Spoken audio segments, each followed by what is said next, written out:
Reagan. I'm Carolyn. Thank you for joining me for my Persuasive Speech.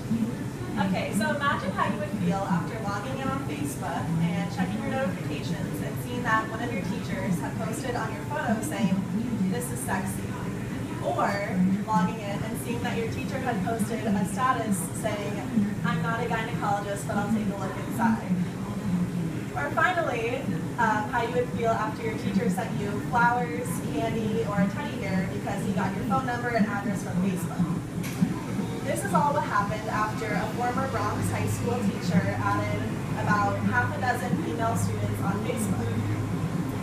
Now, despite these other troubling incidents at the school, they still don't have a policy that addresses teacher-student communication on Facebook. And this is just one example of what can happen when teachers and students become friends on social media sites like Facebook.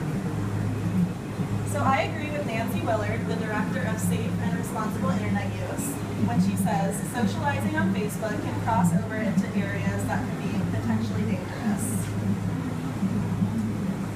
So today I'm going to talk to you about why, when teachers and students are friends on Facebook, and how that can fuel inappropriate relationships, how there's alternative methods of communication, as well as guidelines and policies that school boards can enforce amongst their staff to prevent these inappropriate relationships, and also what will happen in the future if we don't enforce these guidelines and policies. So first, I'm going to talk about the issues that arise when teachers and students are friends on Facebook. And I'm going to do this by giving you guys some real-life examples of incidents that happened with these relationships. So in 2014, 35 Ohio school employees were accused of having inappropriate teacher-student relationships. In one of these cases, a 16-year-old victim started receiving Facebook messages from her teacher that started with a seemingly innocent, "Hey, how are you doing?" In this case, the teacher abused his role as an authority figure and violated her trust.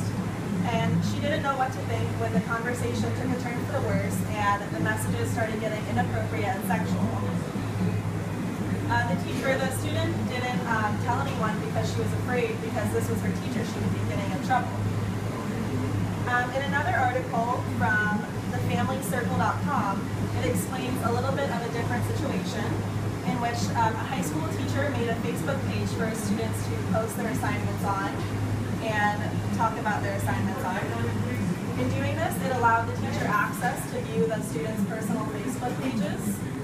And he was shocked when he logged on and saw a student posted a status saying, "I feel like ending my life."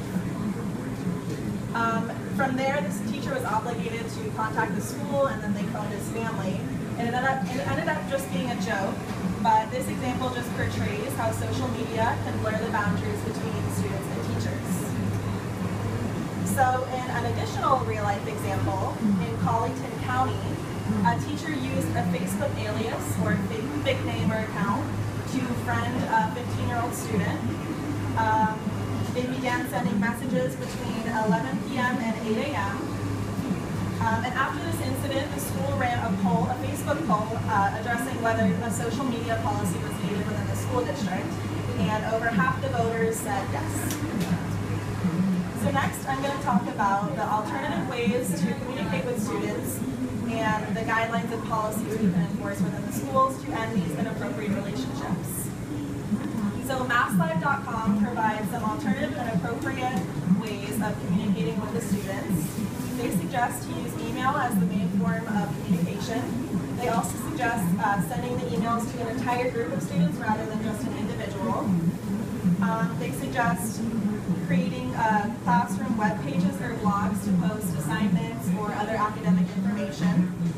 And they also want to make sure that the student or the teachers tell the students their Facebook pages are completely off limits, as well as use the privacy settings on Facebook that they do have.